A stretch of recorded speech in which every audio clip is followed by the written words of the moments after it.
on the quality and the shipment and the final guideline on DNA extraction. And the second presentation will be by Ronald and Veronica. They will see who will do what. And the second presentation will be on molecular characterization, advanced data by Julie Sardos. So the third presentation we're planning to do on PCR reaction. That presentation will be done tomorrow because the presenter is still traveling. So our session today will be short. We have these two presentations. So we really want you to please start to listen very well and then ask the question on the two. After we will go through the two presentations. So without further delay, I will then give the floor to Ronald and Veronica to present on the first subject. Thank you.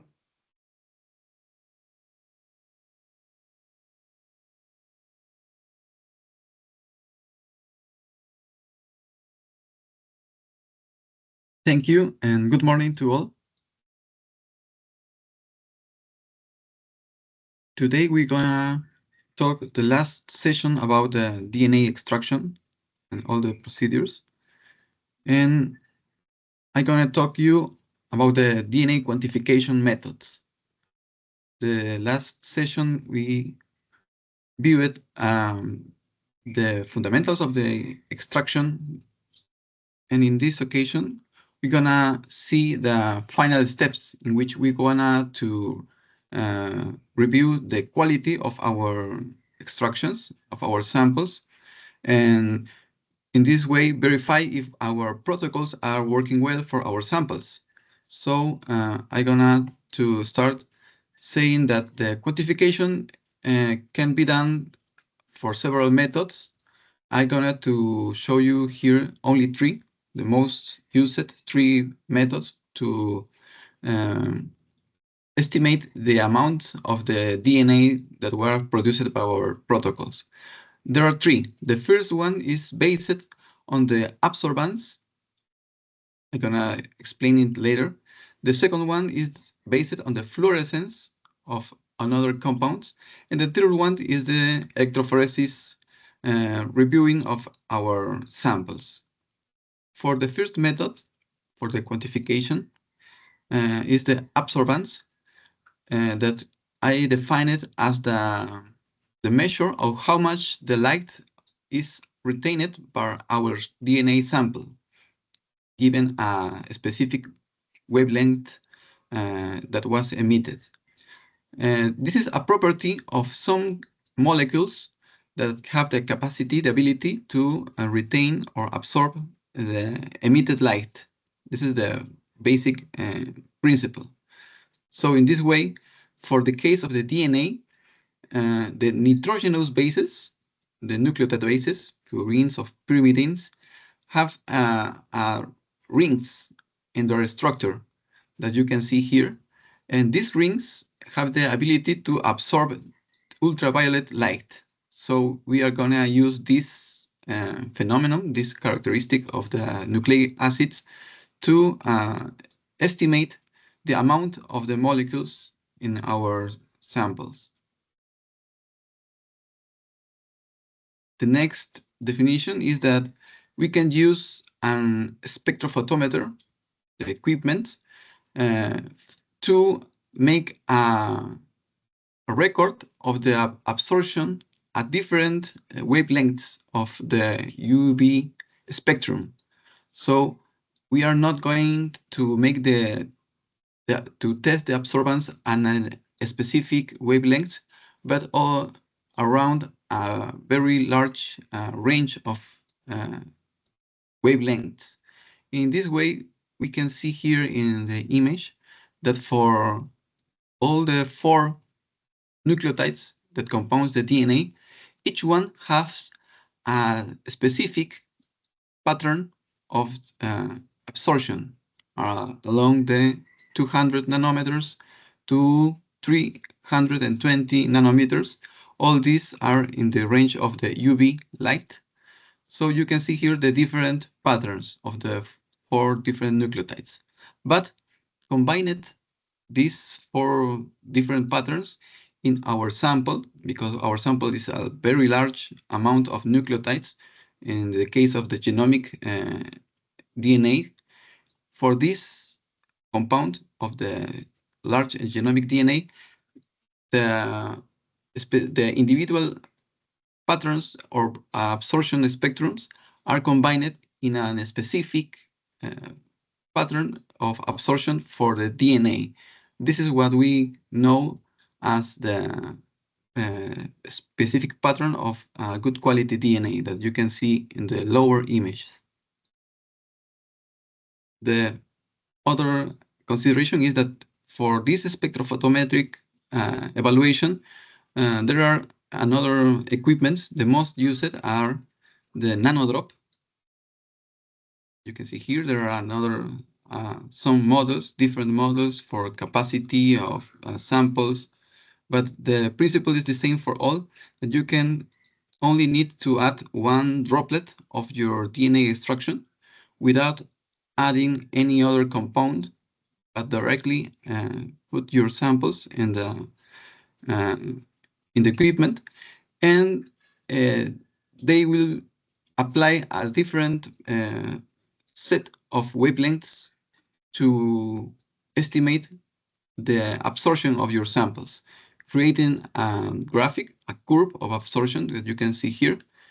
And as I mentioned previously, each molecule has its own and specific pattern of absorption.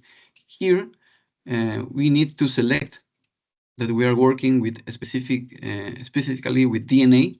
You can also choose the RNA's spectrum.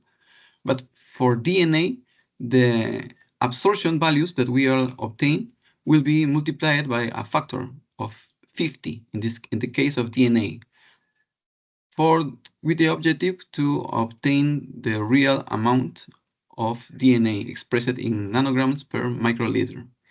This case is an example of an ideal sample of good quality, and you can see here the curve, the spectrum of absorption around the UV spectrum.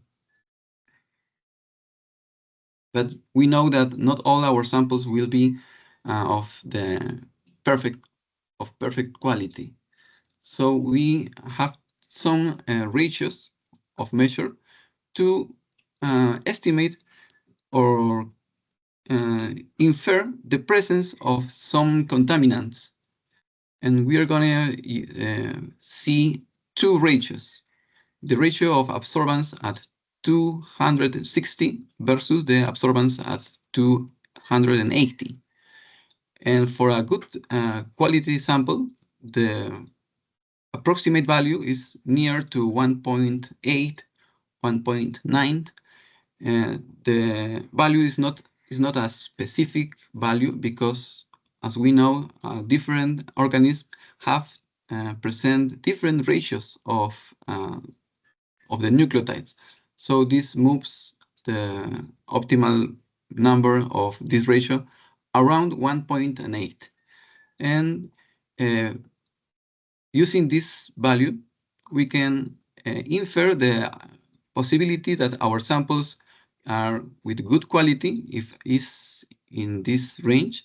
But if we obtain lower values, we can suspect that our samples contain another contaminants. For example, if the value is lower than our reference, we possibly have the presence of proteins, because the proteins have their peak of absorbance at 280. So lower values are an indicative of the presence of proteins or some phenolic components. This is the most common values when there are with contaminants, a lower value. The less frequent is that our ratio give us higher values than our reference. And this case are probably due to the presence of additional RNA in our sample that we need to remove by enzymatic digestion to obtain only DNA in our sample. We know that the RNA can interact with the PCR or another subsequential evaluations or methodologies or procedures in our analysis. This is the first ratio that we have and is the most important to infer the quality of our samples. The other ratio is obtained by dividing the absorbance in 260 versus the absorbance in 230. For this ratio, the optimal is approximately 2.0, the ratio between these two absorbance. And if we obtain lower values, probably we are facing contamination with another kind of phenolics contaminants, but also with polysaccharides or even the CTAP or the detergent that we use it in the extraction process that remains in our sample. The presence of these carryovers could produce these lower values. Also the EDTA, if we don't make a proper cleaning of our extraction.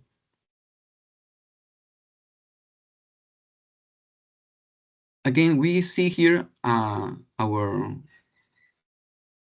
ideal sample with a perfect curve of absorption. Here we see that this sample specifically have a 2.08 of the ratio between 260 and 280. And we know that our samples will look different from this. So I want to show you these two spectrums of the same crop, but the difference is that the CTAP extraction protocols. At the left figure, you can see the results of the spectrum absorption of the crop using the regular CTAP method. That probably is the same that we viewed yesterday. And we obtain a curve that is not optimal. It's very poor, the presence of the DNA. And the peak is not observed at 260. That is the longest bar that we see here. But after changing and making some modifications to their protocol, the authors of this analysis obtained a better yield of DNA and with a better profile of absorption. This is in the right figure, and we can compare the ratios that were obtained from 1.46 using the regular CTAP method to 1.91 in the adapted methods. This is for leaves from a tree, eucalyptus. So they were facing the inclusion of some polysaccharides and other phenolic compounds that produced the initial profile. But this is to show you how a real and most common profile of DNA will appear and how much is the difference between the absorptions at 260 and 280. The ratio is about 2, almost the most optimal. So for this method to quantify the amount of DNA, for the very reason of this technique, we're gonna present some disadvantages. The first one is that the method to quantify the DNA do not distinguish between the double-strand DNA, that is the optimal that we want to obtain in our protocols, from the single-strand DNA.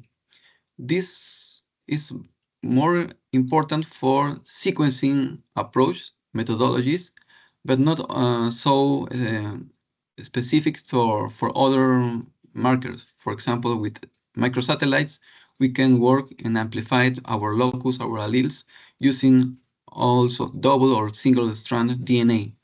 But for other kind of markers, we are required to have a more pure DNA and a proportion of double strand DNA bigger. But this method of spectrophotometric estimation do not distinguish between the double and the single strand, even with the RNA that have a slightly different curve of absorbance, but for our objective, that is to estimate the quantity of our DNA, the spectrophotometric method takes all the absorbance to produce a concentration of our samples. And for other area of the disadvantage is that even the proteins, polysaccharides, phenolic compounds, and other contaminants also absorb the UV light at some wavelengths. And for this reason, even the presence of contaminants give us unreal values of quantification. For this reason, I'm gonna going to the next methodology, the fluorescence, in which the fundamental of this method is the use of specific molecules that are added to our sample, to the DNA. And these molecules, also called fluorochromes, are of different kinds, different configurations, but all of these have in common that they can bind selectively to the double-stranded DNA. There are configured specifically to have priority to bind to double-stranded DNAs. This is why this method is more sensitive to lower concentrations, and they will give us a better and more specific amount of the quantification of our samples for objectives like sequencing or whole genome sequencing. In these cases, there are specifically needed the double-stranded DNA. The fundamental of the fluorescence is that, for example, for one of these dyes, I choose the pico green. This molecule, as I mentioned, binds to the double-stranded DNA, and the equipment emit a light in a specific wavelength. This is called the excitation wavelength. And here, for this molecule, for example, is a specific wavelength of 480. And the result is that the molecule in a complex with the DNA will be excited and emit their own light at a different wavelength. We know that the initial amount of energy is lost in some degrees, and the emitted light from this compound will be in a lower state of energy, and for that reason the wavelength is different, is a bigger wavelength. Here it starts with 480 and the emission is at 520, given a range of the green spectrum of light. This is one of the reasons this molecule is called pico green. So for this reason, we can select and quantify only the light that was emitted by this complex of the DNA and make the calculations to express the amount of DNA in our samples. The most used spectrophotometer for this kind of quantification is the qubit, but there are another spectrophotometers from different brands. But what we need for the accurate calculation of the DNA quantity is to use standard samples with known concentrations. and create a curve of intensity of the signal that we are emitted.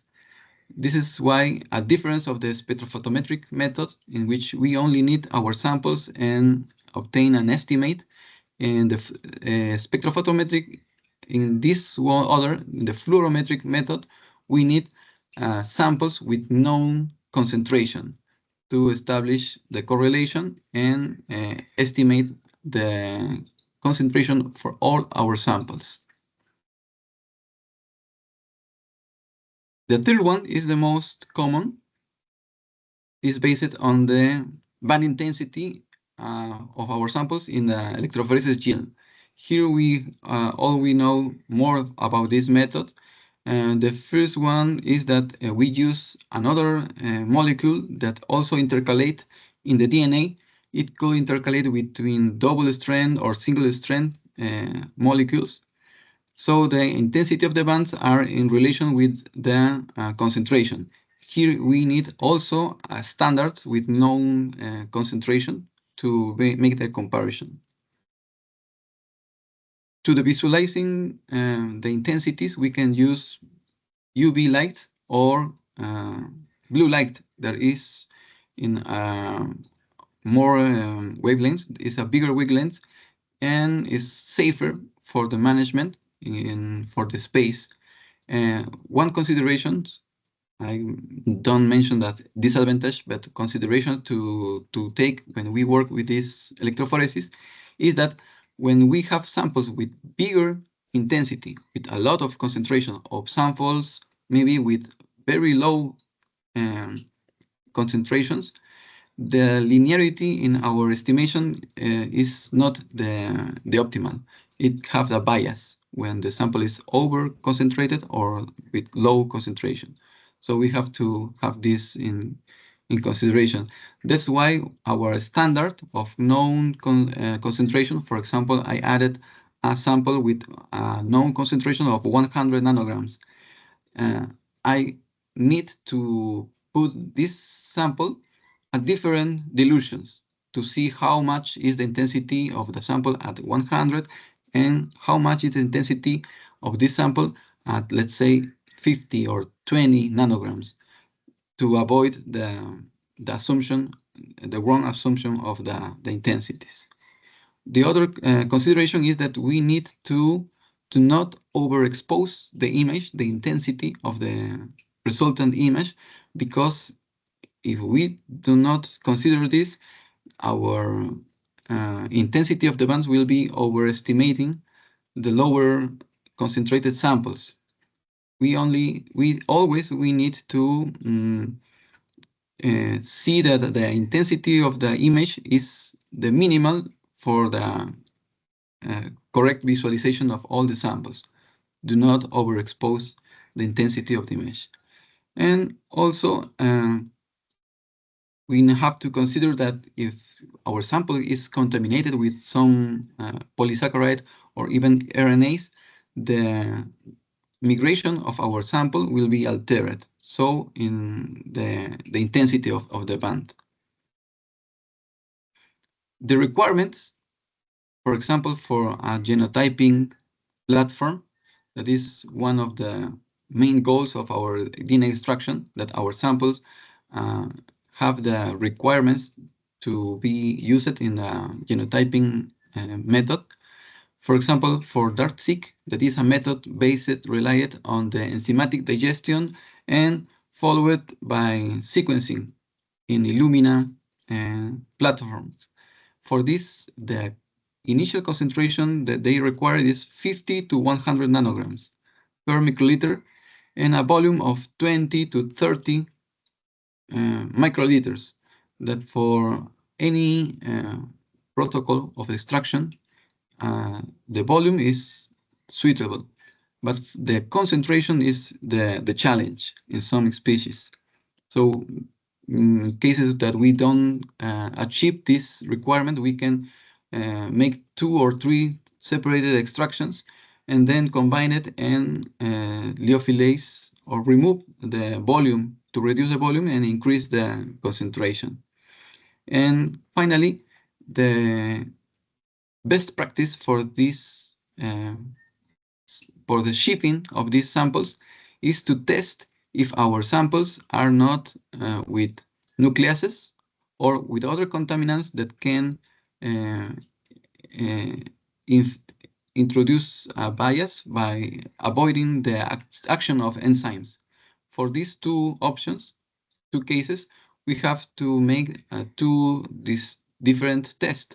The first one, if we want to know if our sample is sufficient to make the enzymatic digestion in our molecular marker production, we need to only put in our gel, agarose gel, our samples nearby to the same sample but with an enzyme.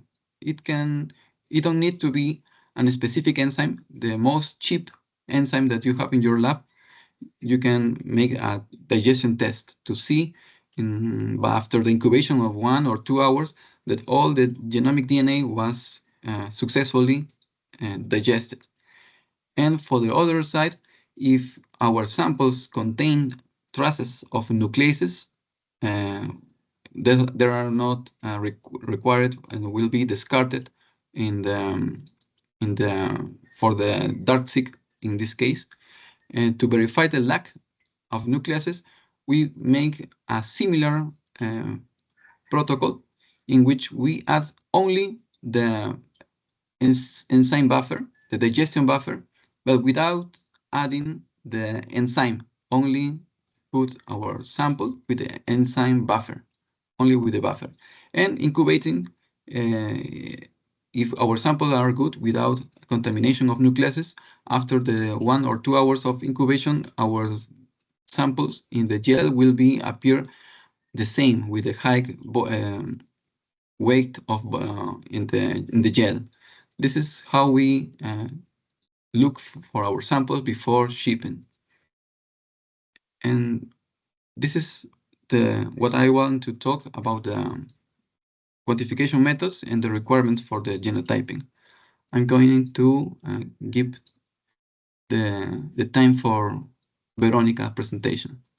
Thank you.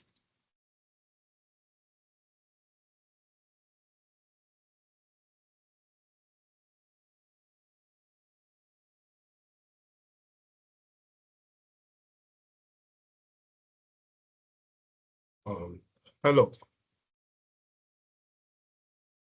Okay, thank you, Ronald, for that. My name is Clinton. I will be standing in for Alessandra. So now we would hand over to Veronica for the next presentation.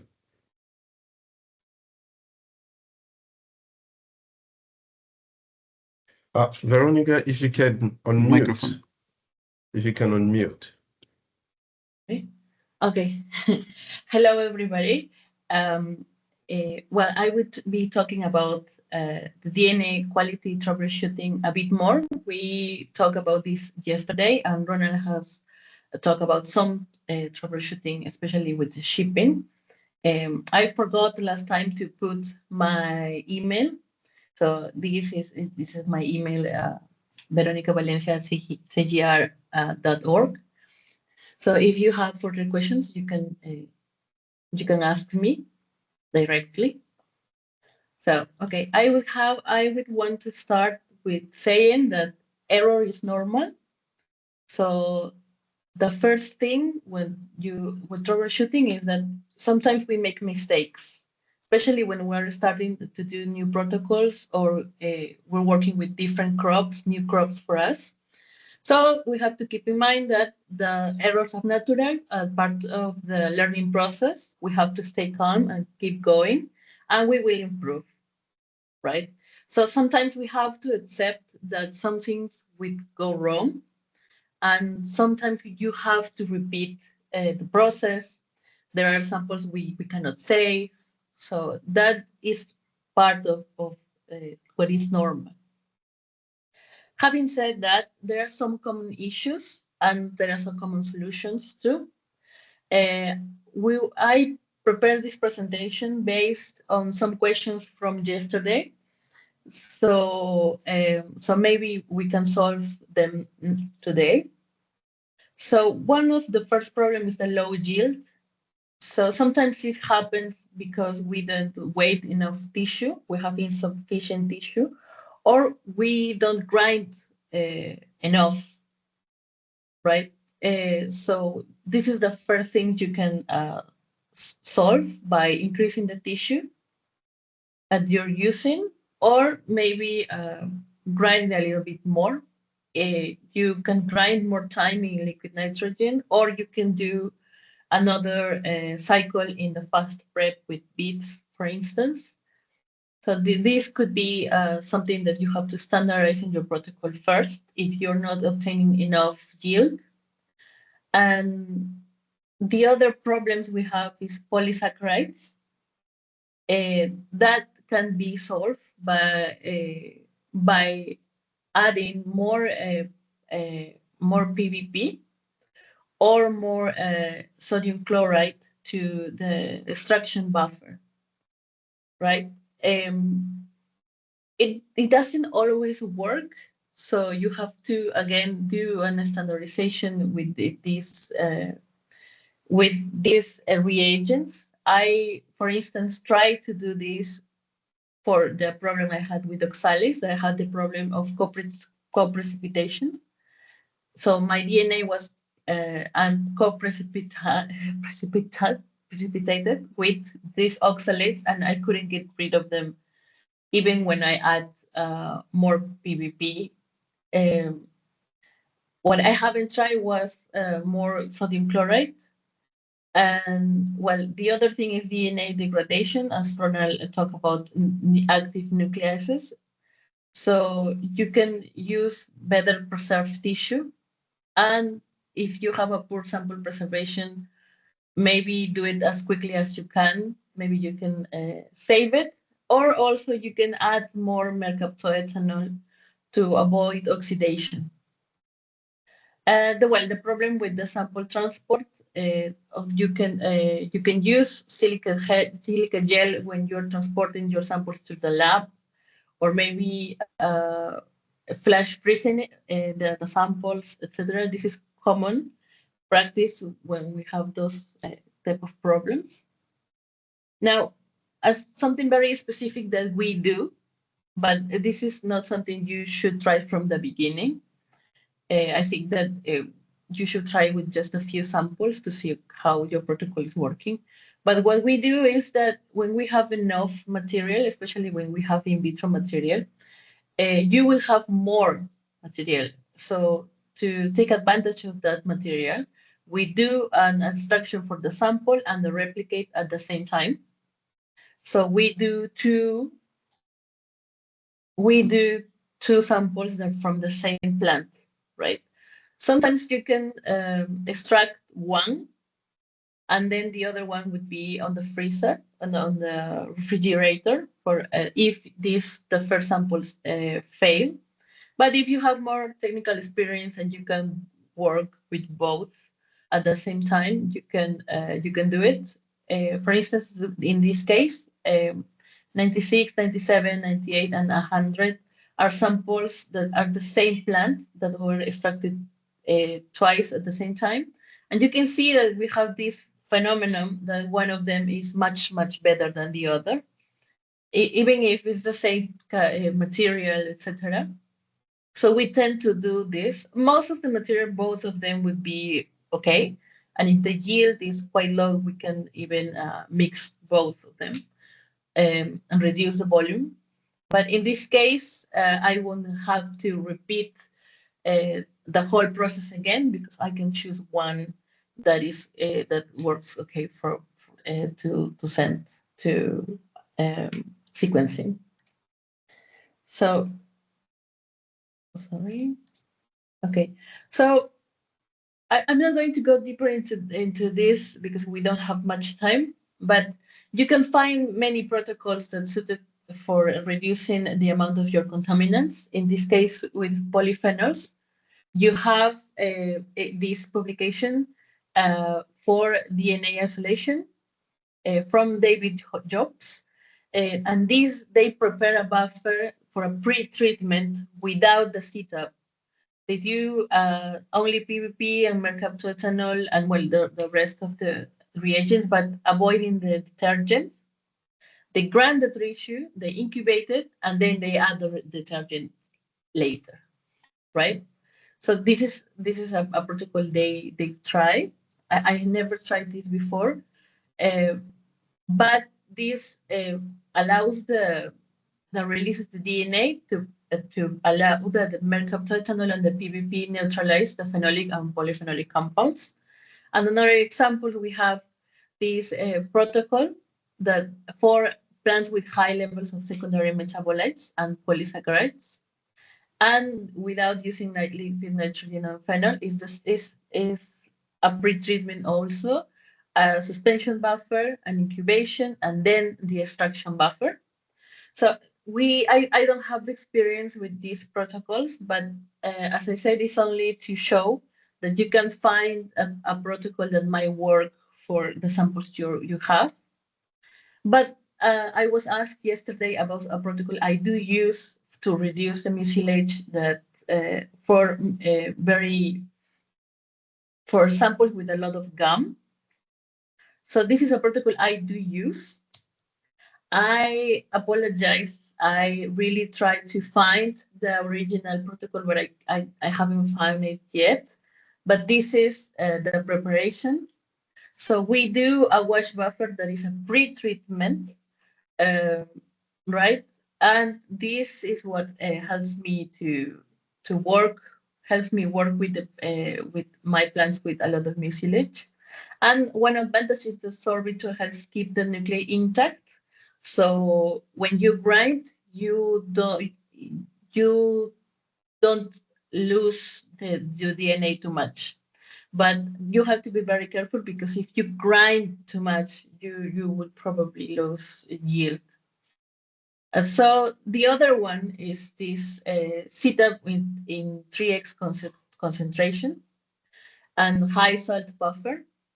This is also a protocol that it could be helpful. I don't work with this normally, but with rich contaminants of polysaccharides and polyphenols, it seems to work very well. So to explain just this protocol that I thought that some people were interested in, I would prepare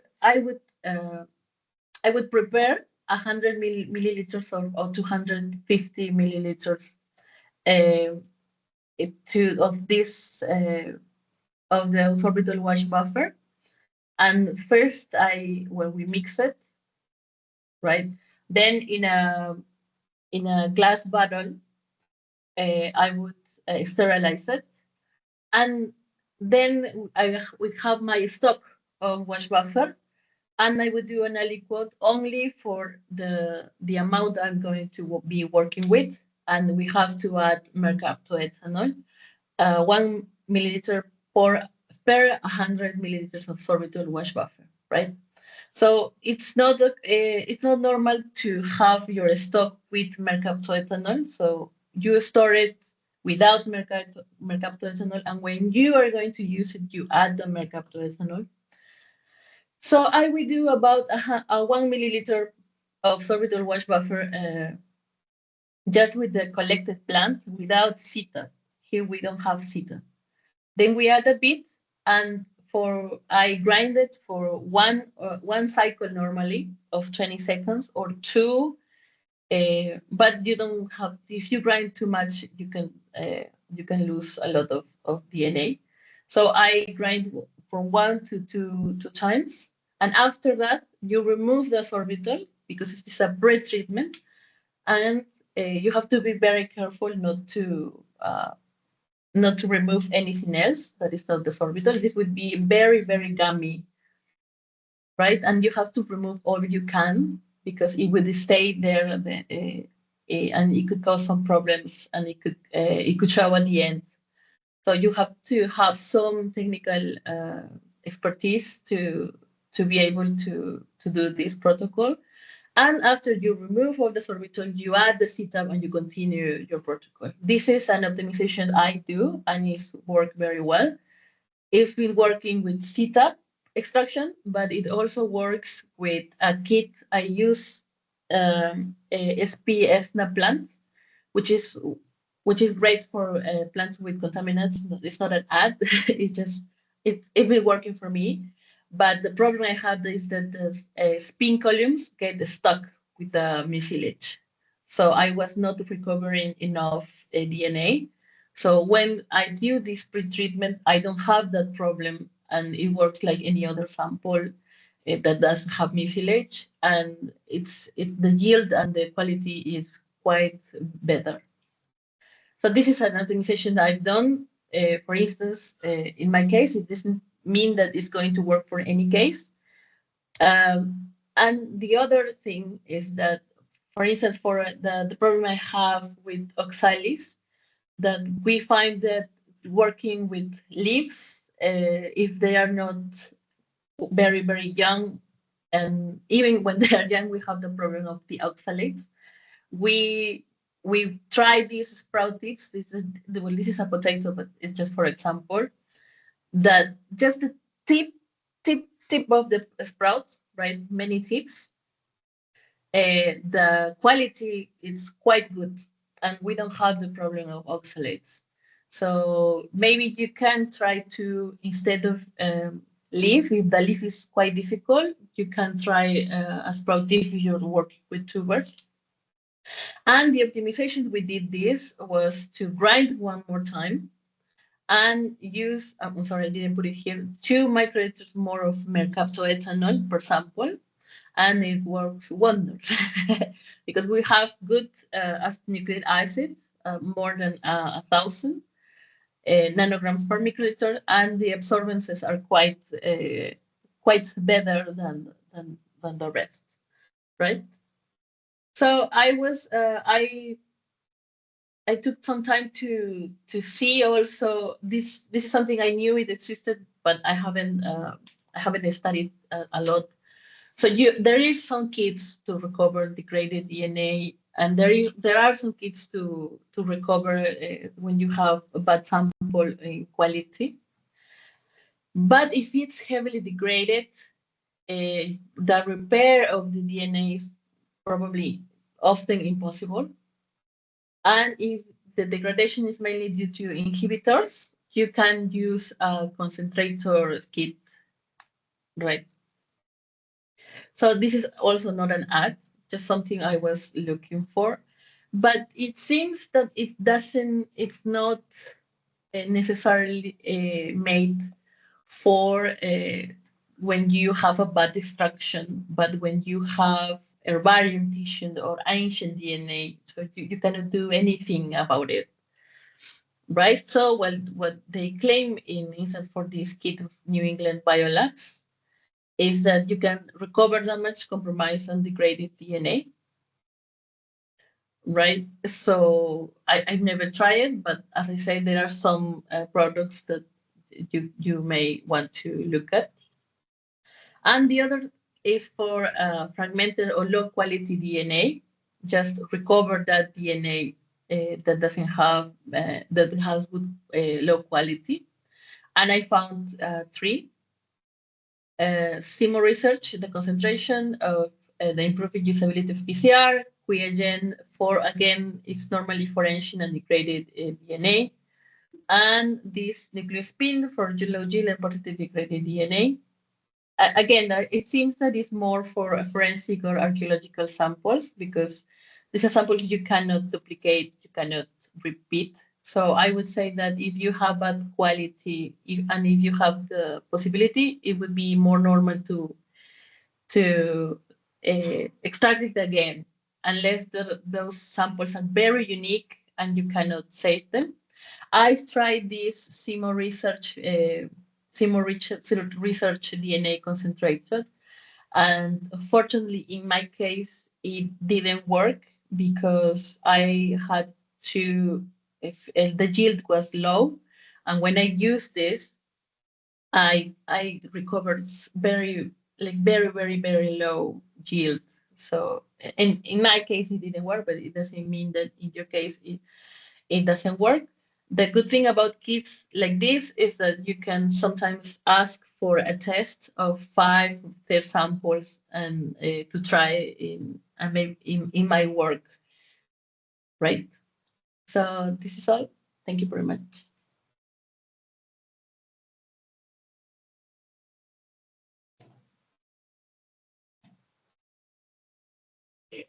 Okay. Thank you so much, Valencia, for this.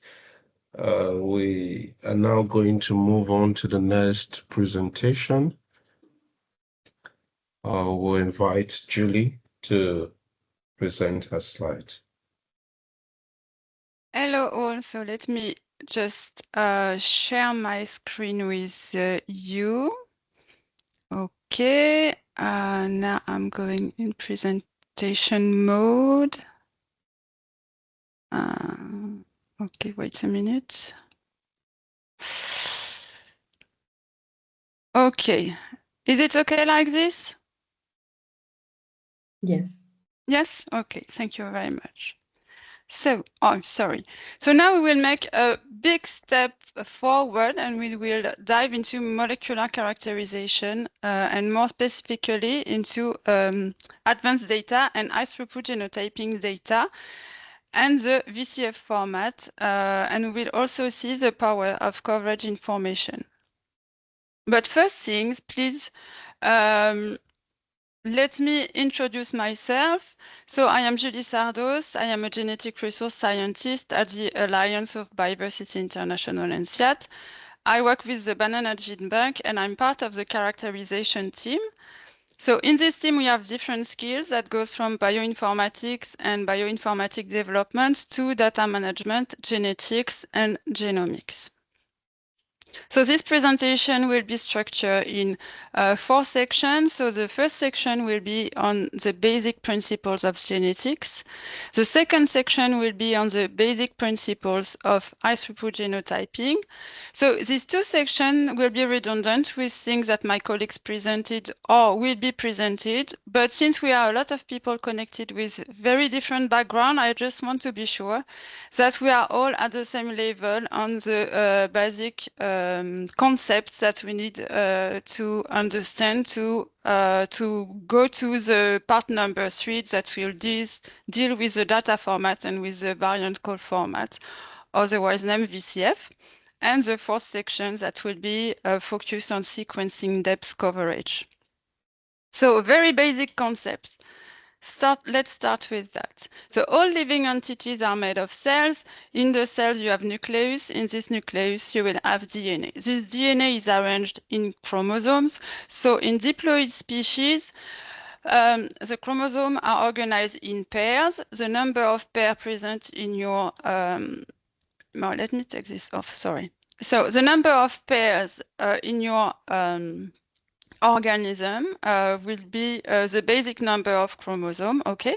And this change across species, and it's absolutely not related with the size of your species. So in this ant, for example, you will have 39 pairs of chromosomes, while in human, you have 23 pairs. In banana, which is my crop of interest, we have 11, but you can find ferns with 30 or 40 pairs of chromosomes. Okay, sorry, I just... Yeah.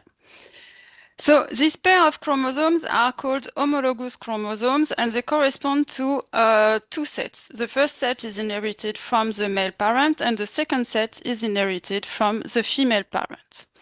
So it means that in a genome, each genetic information is present twice. So for a given site within a genome, when both parents transmitted the same genetic information, the 2 sets of information are identical and the site is called homozygous. When parents transmitted different genetic information, the 2 sets of information are different and the site is heterozygous. So as discussed before, in a genome, each chromosome is made of a very long molecule of DNA, which corresponds to an assemblage of 4 nucleotides. So the nucleotides were presented by Monica on Thursday. They were just presented also by my colleagues. These nucleotides are adenine, thymine, guanine, and cytosine. These nucleotides are symbolized with 4 letters, A, T, G, C, and as a consequence of that, you can code DNA sequences as series of 4 letters.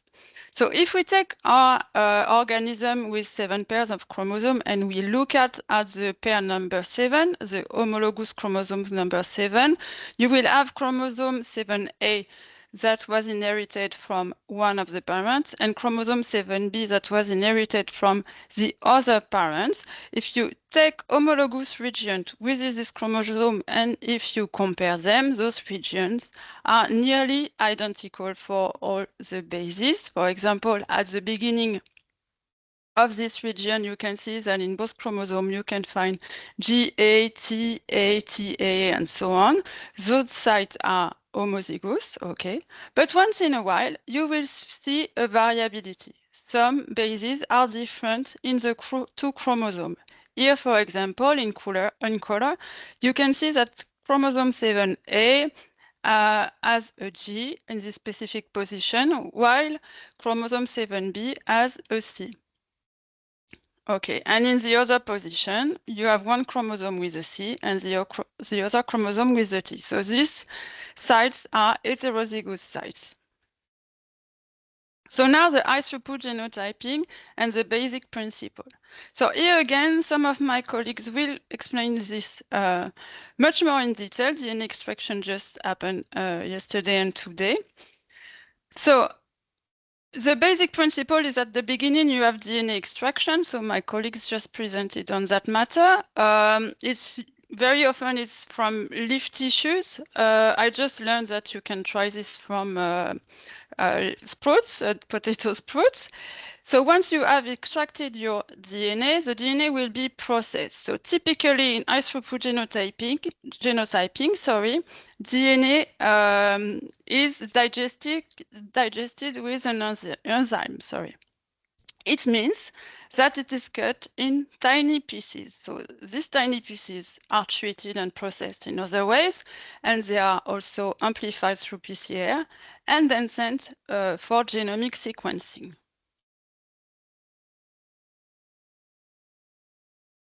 So the sequencing machine will read the DNA pieces and translates the molecules, the nucleotides composing this DNA, into letters. So it means that there, the DNA pieces will be converted into reads with a sequence that will depend on the composition of the DNA in terms of nucleotides. So at the end of the sequencing process, you will end up with millions of reads. Those reads are short DNA sequences that are 100 or 125 base pair. It depends on the machine you're using and of your specific setup. And they are stored in FASTQ files. A single FASTQ file will contain 4,000 reads, a sequence of 4,000 reads. So if you divide millions of reads by 4,000, you still have an enormous amount of files at the end of the sequencing process. This is the raw data from the sequencing machine. So of course you cannot handle those files by hand. It requires dedicated bioinformatic pipelines to be treated. So first of all, these reads will be trimmed, cleaned, and so on, and then will come a very important step that is the read mapping. So here you will take a reference genome. This will depend on the species you are working with. For us, it's banana, it's Musa acuminata. And a software will extract the reads from the FASTQ files, and one read after the other, it will compare the sequence of the reads with the entire reference genome to find the exact match and to be able to locate at which position of the genome these reads correspond. So at the end, when all the reads will be mapped on the genome, we will go to next step, which is the genotype calling. So here, in this example, the reference genome is in green and the reads are in black. So they are mapped against the reference genome. You can see that many sites are identical in the reads and in the reference genome, okay? But once in a while, you have variation. For example, in position 1, reference genome has an A, but in the reads, you can find reads with T and some other reads with the A. Then in position 2, reference genome has a G, but in the reads, you will have a C. And in position 3 again, reference genome has a C, but there's reads with G and some reads with C. So from this information, the software will be able to infer the genotype for this specific position. So position 1, at the end of the process, you will find 11 reads with a A and 7 reads with a T. So the genotype called here will be 80. The position number 2, all the reads of your sample contain a C. So it is homozygous for CC. And in position 3, you will have 6 reads with G, 13 reads with C. The called genotype will be CG. So typically, this genotyping data is provided in standard format that is called a VCF. So now we are going deep into the data, and we will switch to variant call format. So VCF, as I was saying, stands for variant call format. So it was created in 2009 in the framework of the 1000 Genome Project. It is a standardized way to store genetic variation data. So it can store SNPs, but also insertions and deletions. Because it's easier to explain with SNP, I will stay with SNPs today, but it works exactly the same way with insertions and deletions. This format was designed to be a human-readable text files. It is portable across bioinformatics tools, supported by major pipelines and tools, and it is widely adopted in genomic research, clinical genetics, and population studies. Okay, just let me change. So here, quickly, I want to show you the evolution of the data format. So when I started to do genetics some years ago, this is the kind of information, the kind of things I was dealing with to extract the data from. So we were doing microsatellite amplification. We would migrate them on GIL and then manually score the alleles. Then we switched to capillary electrophoresis.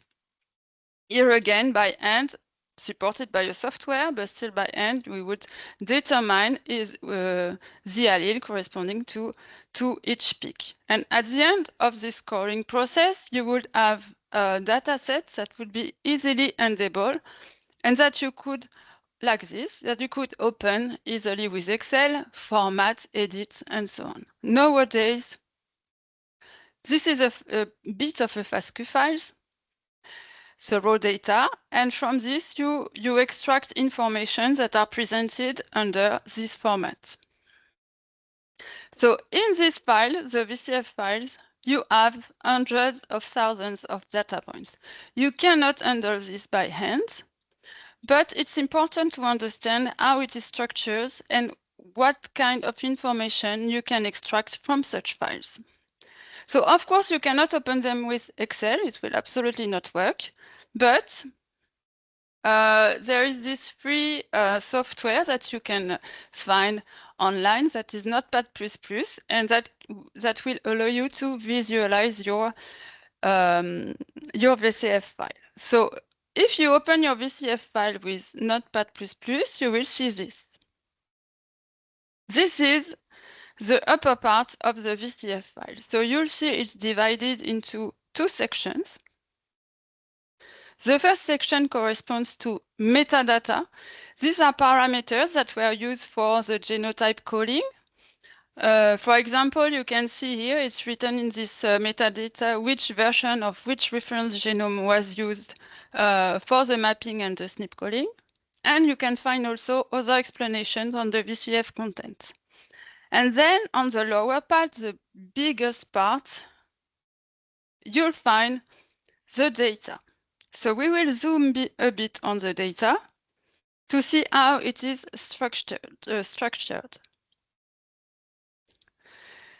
So first of all, it is important to understand that in VCF, variants are arranged in are presented in rows, okay? While individuals are arranged in columns. So if you look at lines, you will have information for a specific variant across your sampling. If you look at columns, you will have information for your specific accessions or individual. Then you have a lot of things that are written that are indexes and so on. So those are SNP level information. We will detail this a little bit, but not too much after that. And you have data. After this various information, you can find your data. So let's zoom a little bit and let's look at this in a more readable format so I can explain better. So here it is. It is the same kind of things, but a bit simplified and for you to understand how it is structured. So the first column is named Chrome. This stands for chromosomes. So in the first column, you will read which chromosome we are talking about. In the second column, pos means position. This is the specific position of your SNP within the genome. So here I work on banana, so it's a banana reference genome. If I take the banana reference genome, I go on chromosome number 2. If I take chromosome number 2, count the SNPs from the beginning of the chromosome 1 to chromosome number 39,166, yes, I will find the exact SNP we are talking about. Then you have another column here that is ID. So this usually is empty because it's when you want to give a specific name to specific SNPs. It is used in clinical genetics, for example, when variants are causing diseases. After that, you have a column that is named ref. Ref stands for reference. It's in this column, you will find the allele at this specific position in the reference genome. That is to say that for my first line, if I go back to chromosome 2, at the position 39,166, I will find a C. Then alt. Alt means for alternate alleles. Here it means that in your population, the population you are looking at least one individual had a T at this specific position. Then you have qual. Qual stands for quality score. Filter tells you if these specific SNPs in the population pass the different quality filters. Then you have various information, additional information at the variant level that I won't detail now. And then we switch to data itself. So VCF files don't only provide you with genotypic data, they also provide different associated information. And each information is tightly linked to the specific genotype. So here, those information are separated with columns. So format will explain to you how this information is structured within each data for each sample. Let's start concretely. So in red, GT. GT means genotype. So this is it. This is a genotype.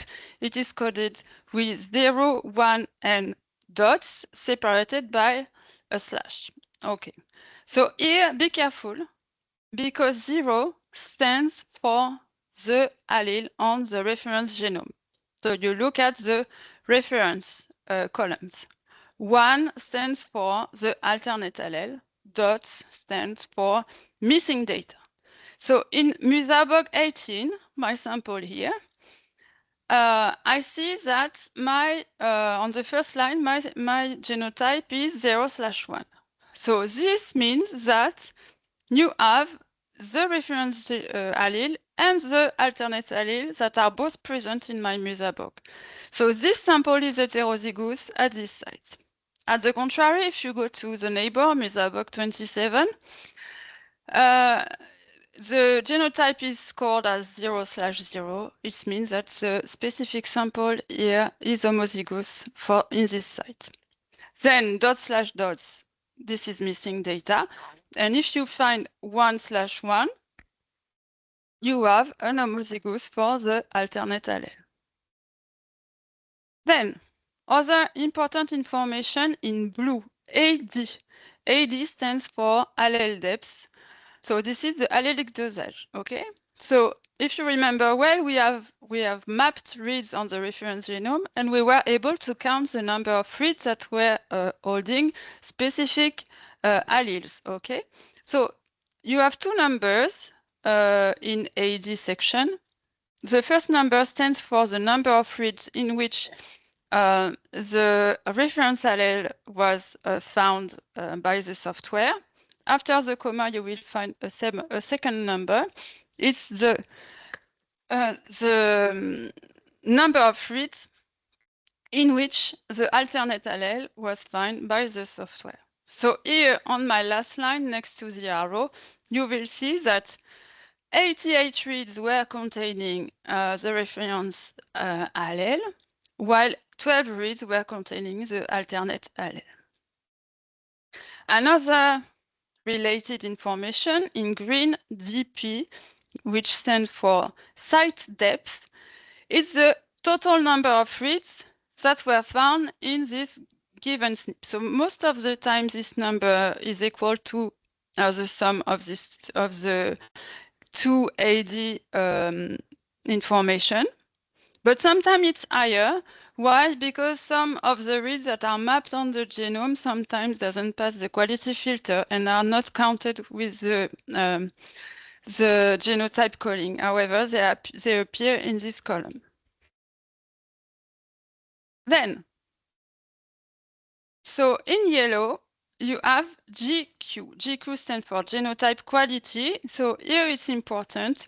The quality of the SNP should be above 20. Okay, and then you have an additional batch of information. It's PL, which stands for Phred scale likelihood. So you have here again 3 numbers separated by commas, because you will have 3 different Phred scale likelihoods that are provided by the software. The first one corresponds to the genotype homozygous for the reference. The second one corresponds to the genotype heterozygous, and the third one corresponds to the genotype homozygous for the alternate allele. So the lower is the better for this Phred scale likelihood. So normally the cold genotype should have a Phred scale likelihood of 0 or nearly 0. So here it works, you know. So here it's for you because you will have the presentation later on. I just gathered all of the different information in one slide so that you can find it easily.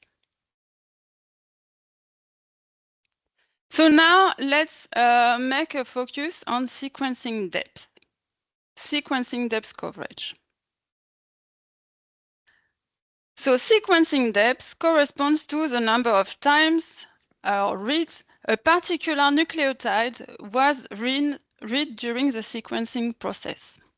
So it's important to realize that higher depth increases the confidence in the genotype code. It minimizes the impact of sequencing errors and of contamination.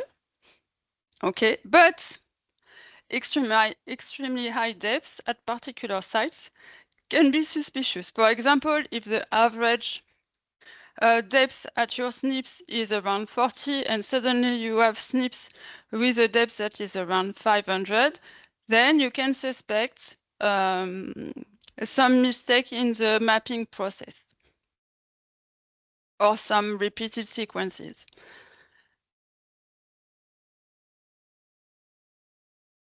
So sequencing depth can also bring important information if you look at it specifically. So something important to keep in mind here is that the depth or the number of reads at your specific site is correlated with the relative DNA quantity in your DNA sample at the beginning. So here we made an example. I took a diploid banana sample that was genotyped with rat-seq. I took all the SNPs that we found on chromosome 9 and we extracted the DP, the depth for the site, for each site, and we plotted this along a virtual chromosome. So here it is. So just for you to be clear, the beginning of the chromosome is here, the end of the chromosome is here, each dots correspond to a SNPs, and the value here is the depth, that is to say the number of reads that were found for each of these SNPs. And here what you can see is that there is a difference between the beginning of the chromosomes and the rest of the chromosome. Here, the most important part of the chromosome has a maximum value of depth around 40, so 40 reads, but in the beginning of the chromosome, you reach nearly 60. So since the depth is correlated with DNA quantity at the beginning of the experiment, it means that here you have more reads, so more DNA at the beginning, and you can suspect a duplication of this specific region of your chromosome. Now we did the same exercise on chromosome 6 for the same sample. That was a problematic sample. And we found that at the contrary, on chromosome 6, the depth was lower at the beginning of the chromosome. So here again, globally on the entire chromosome, the maximum read depth is around, for all the SNP is around 40. But on the telomere, you can see that it is around 20 and 30. So here you have less reads, means that you had less DNA at the beginning of your experiment, and you should suspect a deletion. So focus, the depth is an indicator of genotype quality, but not only, it is also a data that you can really explore, and that really can help you, notably in the detection of deletion, duplication, and also in the case of aneuploidy.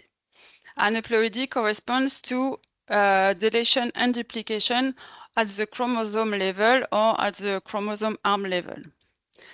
This information, specifically the allele depth, can also be used to check the ploidy of the accession.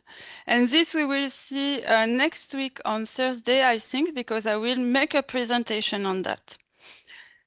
So this is very useful information, and especially when you are doing an in vitro gene bank management. Why? It's because in vitro culture induce off-type. Once in a while, it's not systematic locally.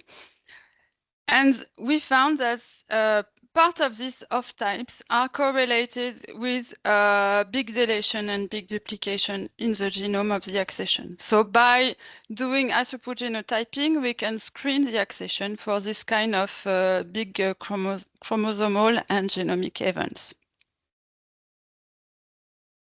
So this is the end. So here the take-home messages from this presentation. So first thing, don't be impressed by high-throughput genotyping data and VCF.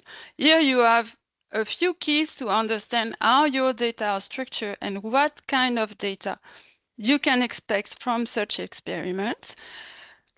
Tools exist to support you, and you will see next week on Wednesday, my colleagues Mathieu Roy will present on a system that is called GigWar that can help you to filter your data and transform it in different formats. In a VCF, you can find 3 types of information. The first one are the coordinates within the genome. This is where my information is in the genome. The second one is, of course, the genotype, the what. But you also have sequencing depth, or well, from which you can infer the relative quantity of DNA bearing the site or the alleles that you are looking at. And this is also useful data. So the use of high-throughput genotyping data can go beyond diversity analysis and breeding support. It is useful for the routine management of a collection. So it can help with gap analysis, of course, but also ID checking, aneuploidy detection, and also we will see next week to check the ploidy of the accession. So thank you very much. This is my email if you have questions. I'm open to questions. Thank you.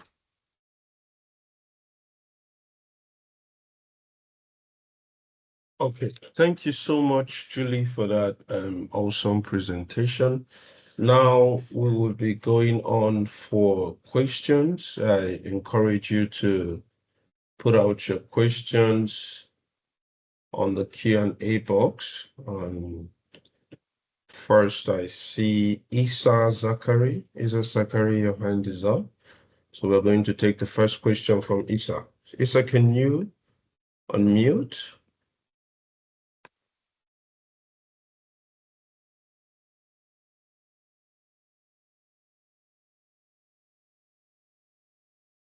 I think she's not allowed to mute. Yes, I have given him the access. So Isa, can you ask your question? Kindly unmute and then ask the question.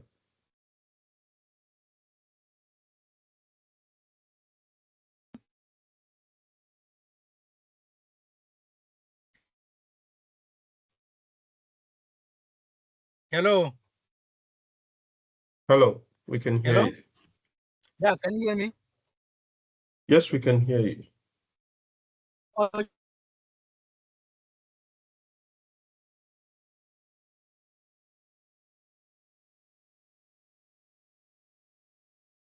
much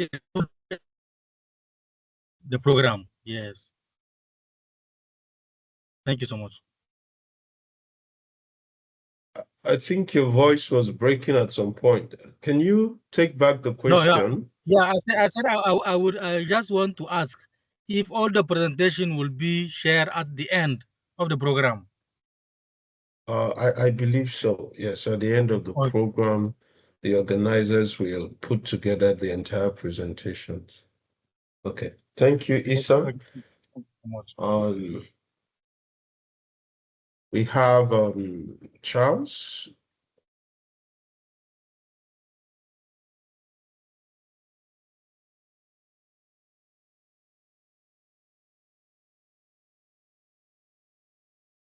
Hello, Charles. Can you unmute and ask your question?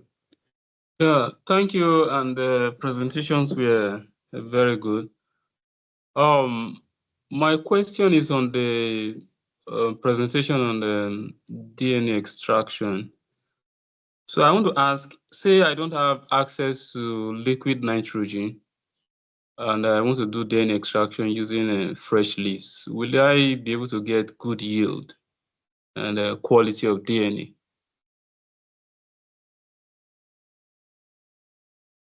Okay. Hello? We heard your question. So, Valencia, do you think you can answer? Yes. Yes, of course. If you don't have liquid nitrogen, I talked about this more yesterday. So when you have the presentation, maybe you can revisit. But you can, we for instance, we grind with bits and setup directly. We don't know. We not always use liquid nitrogen. And the other thing is that you can grind with even polyethyl bags. You have to be very careful, but you can do it by hand if you don't have an equipment like fast prep. So, and you will have good DNA yield. Yeah, there's no problem. It depends a lot on the quantity of the tissue you're using, how well are you grinding, etc. But you can have good quality DNA without liquid nitrogen. Okay, thank you. Okay, thank you for that, Valencia. I'm sure that answers your question, Charles. We're still open. You can either put your questions on the Q&A or raise up your hand. We have Carla. Carla, can you unmute and ask your question? Yes. Can you hear me? We can hear you. Thank you. Thank you very much for the presentations. I do have one question for the last presenter. So you were presenting how to read basically the reads when we are doing sequencing, and that also how we can use it to check for the ploidy. And so I was wondering if, for example, so in my lab, we do have a sequencer that we use for varietal identification. So this is a service we provide. And now we're going to have a new project, maybe, and it will involve the different ploidy, but we don't have any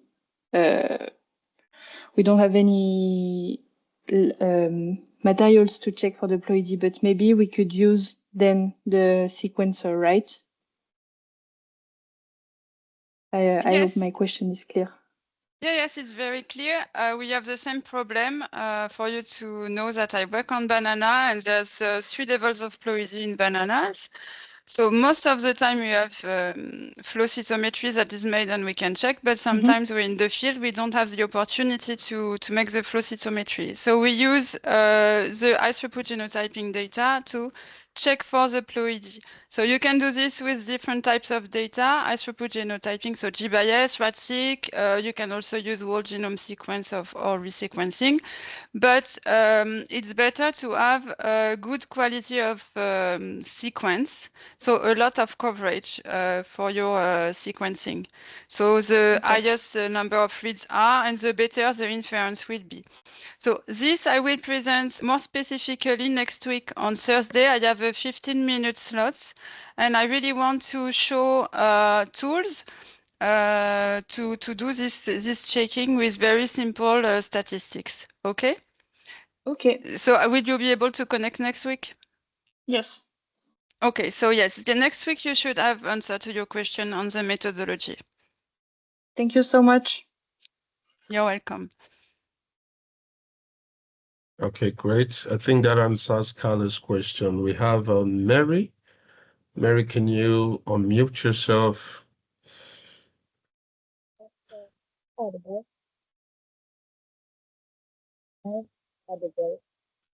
Yeah, we can hear you, Mary. You want to speak up. I would just like to thank for the excellent presentation. So I've learned a lot today. And I do have a question on the DNA quantification method about these fluorescents. So I may have missed it, but it is actually indicated in the presentation that fluorescent dyes are selective and selectively bind on the double stranded DNA. So I would like to ask on the single stranded DNA. So is fluorescence is not applicable to it. So Okay, Valencia, did you get that? No, I didn't understand. I'm sorry. Okay, Mary, do you think you could write down your question? No, Clinton, I'm just seeing that sorry to interrupt, but I'm just seeing that the chat is turned off for the meeting, so people are not able to write, I'm afraid. So I don't know how we can turn this on. But at least I can't write in the chat. Okay, thank you for that. Can you not write in the Q&A? Or the Q&A is meant for just a minute.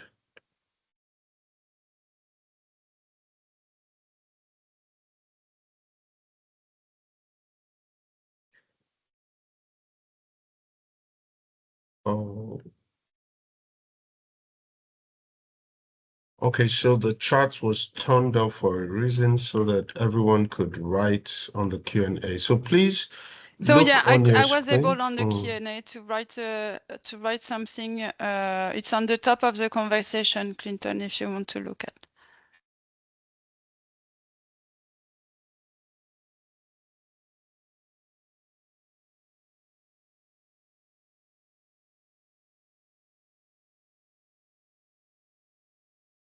Okay, so while the Q&A is still loading, could we take questions from Martha and then come back to Mary's question and the Q&A? Yeah.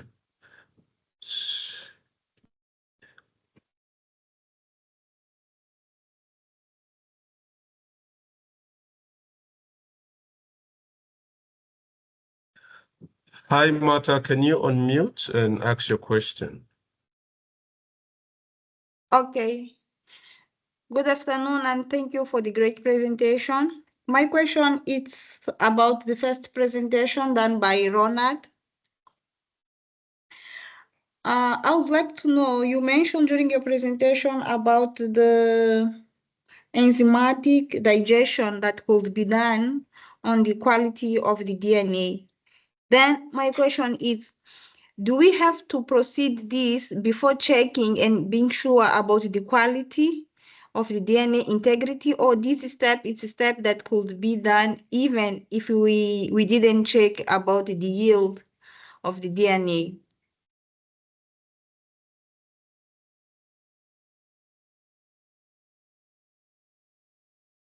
That's my question. I don't know if it was clear. Your mic is I was clear. Yes, you were clear. I understand. Okay, thank you. Yes, you can do this step. It's a step of verification to be sure that the quality of your samples is the optimal for the method of the molecular marker you are looking for. In this case, the DART-seq is a method that relies initially on the enzymatic digestion of your DNA and then the sequencing of the fragments obtained. In this case, for this specific methodology, you need to check that your DNA don't present contaminants that inhibit the enzymatic reaction in posterior analysis. But for this analysis, you also need a specific amount of DNA. So in this step, you can make also the quantification and then this specific test of enzymatic digestion. But this test do not replace the quantification.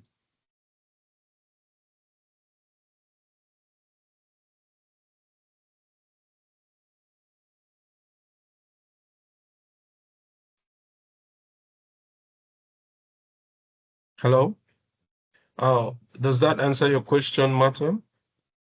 Yes. Thank you. Okay, thank you so much. Sorry, I have one more question for Julie. It's related to the sequencing and genotyping. So my question is, how could we, in our lab, we are starting to establish a molecular lab. So we have a Sanger sequence. We don't have expertise on how to use it, but I was interested on how if it's possible through Sanger sequence to check the depth of the samples, and how could we be done? That's my question. This is an excellent question. In fact, I'm not a lab person, so I'm not the best person to ask this question to. We are doing RADSeq and GBIS with, we used to use iSeq, and now we are using NovaSeq. We don't have a lab. We are contracting companies or external lab to make the genotyping. It was explained on first day that sequencing machines are very expensive, so this is the best way to go. So I'm afraid I don't know. That's something that would be a question to ask to Monica and Carolina. I assume that were there on first day. So you will have a specific presentation on the lab side of genotyping. If I'm not wrong, it will be next week. I don't have the program I don't have the program here, but I think that Zach will present on the technology of genotyping and might have an answer to your question. I'm not sure Sanger sequencing. I mean, I don't know. I don't think so, but it is to be checked. I'm very sorry. No, it's okay. It's okay. Thank you. Thank you. Okay, thank you, Marta, for that. We would quickly take Mary's question. It says, under the method fluorescence, it was indicated that the dye selectively bind double-stranded DNA. So I am actually curious if it is not applicable for single-stranded DNA. This question is for Valencia. Yeah, I think that Ronald can answer. Yes, but it's yeah. about my section. The question is if there exists another dyes that bind to the single-stranded. Yes, I presented the 3 or 4 dyes that binds to double-stranded because are more advantageous to our purposes. If we quantify all the DNA, double-stranded and single-stranded, we overestimate the optimal amounts of DNA for posterior analysis. But there is another dyes that are not so specific that can bind to single strand and also to double strand DNA. And you will use these fluorochromes to quantify your DNA.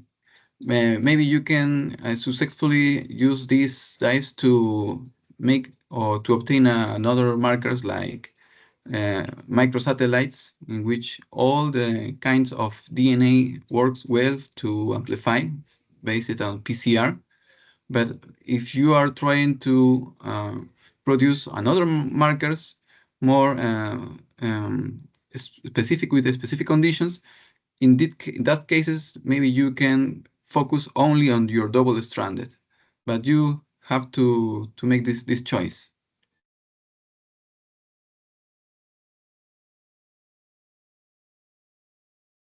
Okay, that's great. Mary, does that answer your question? Yes, yes, thank you. Thank you very much. Okay, thank you, Mary. Quickly on the charts, we have a message from Ano. It says, why can a variant have multiple values in the ALT field? That is ALT equals G, T. Again, he asks, how are the genotypes represented in this case? And for the second question, he's asking, regarding variant calling, is it advisable to use a specific module or a software for a particular type of organism? For instance, are different modules or module used for cereal crops compared to bananas or other plants? So I believe the first, yeah, okay. I think this is for me. Yes. Okay. So, first question, okay. Yeah, in theory, SNPs have only two variants, so the reference allele and another variant, that's the theory. But in practice, there's many times that we find that there is different alternate for the same position. So exactly the case that you mentioned. Here I made a filtration and I just kept the SNPs with two variants. Just to let you know that normally you shouldn't have a lot of these multiple SNP variants. So this has two causes. Okay, one of these causes could be a mismapping. That is to say that in fact you have very similar sequencings, but that evolve a bit for the specific variants and that are mapped in the same position. And so you have the impression that you have two different alleles when compared to the reference genome. This is the reason. After, we suspect with colleagues that sometimes it's true variance. That is to say that, for example, in banana, we have a wide diversity of gene pools. You have different subspecies, even different species, and we map them all on the let's say, on the in the same time, we map them on the reference genome and we call the SNP together. So if your taxa are a bit, are phylogenetically a bit distant, you might have had, evolutionary speaking, two different alleles that emerge. This is my explanation, okay? So since normally those variants are not a majority of variants, usually I'm not using it in my analysis, but I could keep them. So in this case, however, this case can be handled by GATK, which is the software we are using for variant calling. If I remember well, it is coded as 0 for reference, and the two variants are 1 and 2. So you should check in your VCF, but I think this is how it is coded. Variant 1 and variant 2, 1 and 2. Now, regarding variant calling, no, we are not using specific software for bananas. Bananas is a clonal crop and is also polyploid, but we still use BWA for the mapping and GATK for the SNP calling, which are very widely used softwares. So no, I will not advise. I mean, there's very good tools that exist.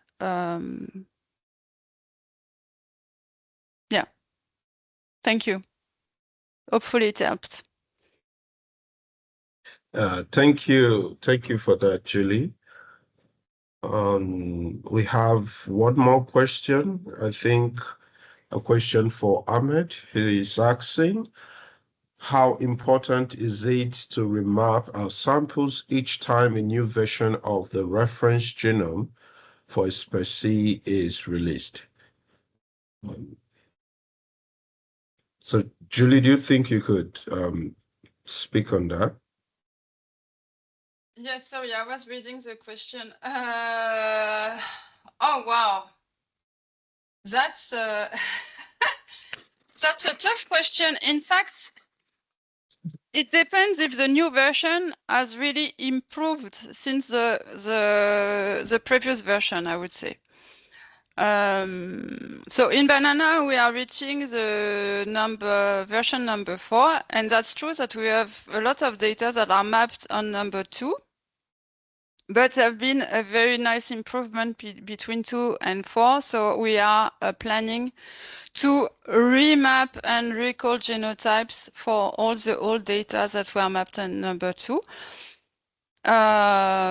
Because also we want to be able to cross the data sets together. Because the problem is if you have part of your data on a previous version of the genome and the new data on the new version of the genome, you will not be able to compare this data because the location of the SNPs, you know, I explained the specific base on the chromosome we are looking for. I mean, this will not be the same. because the previous version and the new version are different of your reference genome. So in fact, it's important, yes, if you want to use your old data with new data. I hope it answers your question. I think he wants to speak, so Ahmed, if you can, unmute so that you can.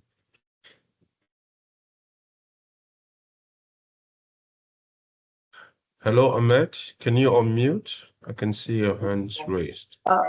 Hello, am I audible? Very audible, yeah. Thank you very much. Thank you, Julie, for your answer. It's really impressive to hear from you. Thank you so much. It's genuine that okay. Once we have, for example, multiple versions of reference genomes for any species, so it's difficult to merge the um, variants called from the old version then with the new version. Well, so what is the most practical thing do you think, for example, in this situation we have a lot of samples mapped earlier with version 1, 2 or 3, for example, and recently with the advancements in technology we have a very good quality reference genome, and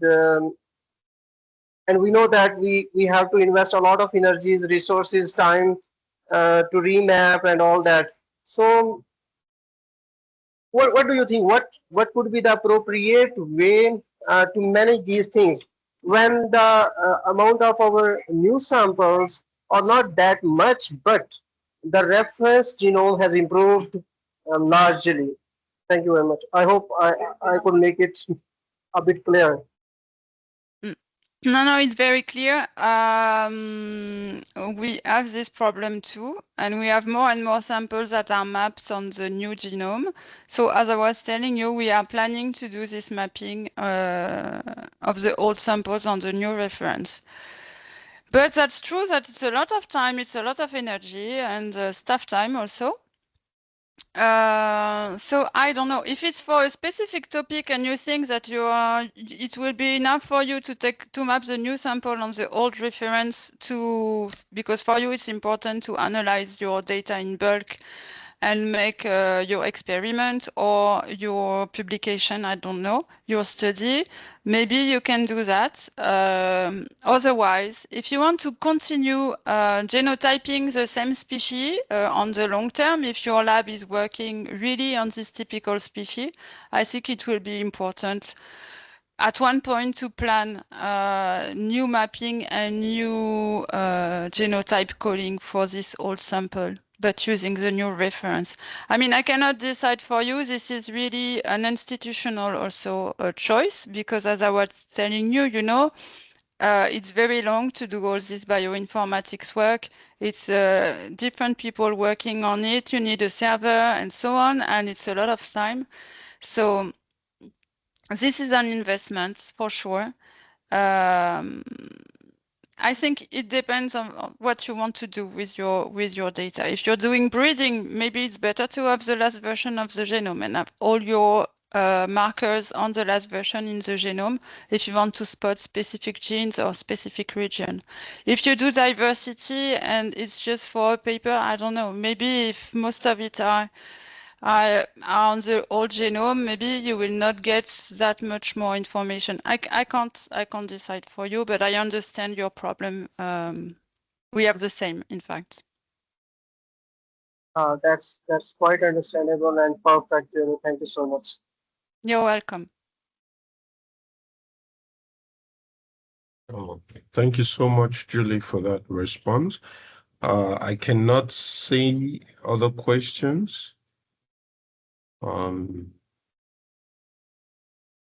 Okay, so I would allow Dr. Marinuel to make the closing remarks and then we call it a day. Yeah, thank you, Clinton, for the facilitation. Thank you all for your participation to this nice presentation. Thank you to the presenter. Thank you to the participant. I'm so happy to see how you are constant. You are attending all this webinar every day. Please, tomorrow again, we will have a session. It will start tomorrow at 12:30 European time. Please mark on your calendar so that you will not miss. Tomorrow we will have the session that we missed today on the PCR reaction. And then the other we have a three presenter tomorrow. So thank you all and see you tomorrow. Thank you. Thank you Bye. very much. Thank you. Bye-bye.